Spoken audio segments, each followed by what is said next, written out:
Hi interviewers, and welcome to June Supervision. Amanda's not here this month. She's working remotely from Seattle, so unfortunately it's just me for this supervision this month. So we have a few updates to go through for this supervision. The first one is about the suicide assessment guidelines. In the email that we sent to you for the agenda, we attached the suicide assessment guidelines. However, this is not a finalized copy. We'd like to get your guys' opinion on how you want that to look, if you want to add anything, if you would change anything. So if you guys can please just look through that and send us back any suggestions, whether it's you use track changes from Microsoft or just put in font using a different color to give us some changes. We'd really like your suggestions to make this fit what you guys experience in the field and what you know from your experience in the workplace as well. We also have an update here about interview opportunities. I spoke with the scheduling desk because there were some questions from interviewers about what the process looked like as far as inviting interviewers for interview opportunities. So it may look like a bunch of people are getting the opportunity. There could be 8 people's names on the invite, but the names that you actually see aren't the people who are invited for the interview opportunity. It's actually just the people who the scheduling desk looked at their schedule. So bottom line is, if you get an invitation, please respond to it. And that it's not a first come, first served basis, but it does not accurately reflect who received those invitations. The third item on this list is about the family participation. We had a family recently who's actually going to deploy again, and an interviewer asked if that family could participate again.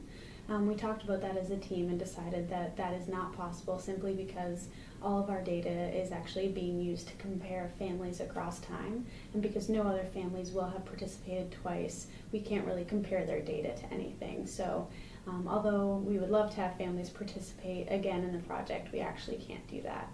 However, you can tell families that if they do ask about that we will keep in contact with them if there are other studies that they are eligible to participate for from the Family Journeys project or from another project.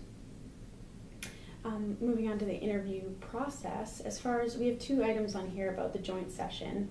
An interviewer was recently asked by a family whether the joint session should be confidential and whether they should ask their child to leave the room.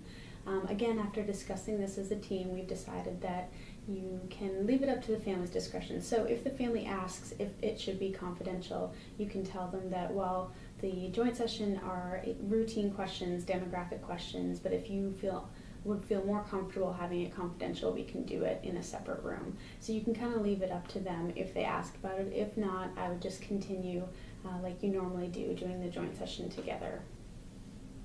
The other thing about the joint session is with phone interviews. We've had some discussion about joint session and phone interviews because the phone interviews are done separately, usually with the SM and SO. That means that the joint session is not done together. So we were trying to figure out a way to reconcile that. But what we've decided is that you will continue to do them separately, and we'll compare the joint sessions when they come back. And if there are big differences, we can get in touch with the interviewers and the families to kind of reconcile those differences. But for now, continue to do the joint sessions separately during the phone interviews. We also have an item here about the fit setup. There are times when the lead interviewer might be a little overwhelmed when there's 2 fits going on for a non-deploying group, and when there's a lot of participants, and trying to get it all done in a reasonable amount of time. So what we've decided is that the lead, up to their discretion, can kind of assign other interviewers to help set up one of the fit tasks, or get 2 interviewers to set up one of the other fit tasks as well. So basically leave it up to the lead's discretion as far as delegating those tasks to other people, so that you can kind of maintain the flow of the fit tasks in the house, and so that you're not in the family's home for an extended period of time if you feel like you're being rushed. So for example, at the interviewer meeting time, the lead could ask another interviewer to take the reins on one of the fit tasks and setting that up so that it kind of can make that transition quicker, and so that the lead doesn't feel too overwhelmed.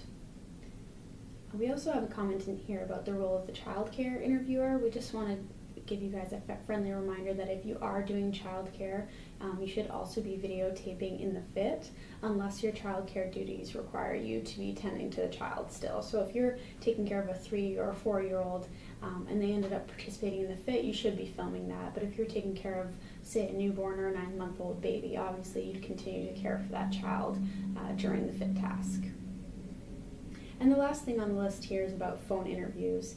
Some interviewers have had trouble getting participants to open up in the phone interviews, even though they were maybe talkative during previous in-home interviews. I believe we had a family who ended up moving and now we're doing phone interviews with them, and we've noticed, or the interviewer noticed a difference between how talkative they were in the in-home interviews versus how talkative they were in the phone interviews.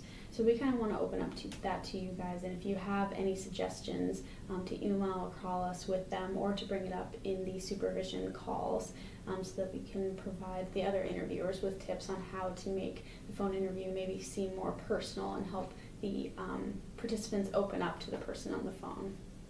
And that's about it for the June supervision. Again, we welcome any feedback about it. We also welcome any questions that you may have, particularly if you can't make the supervision calls.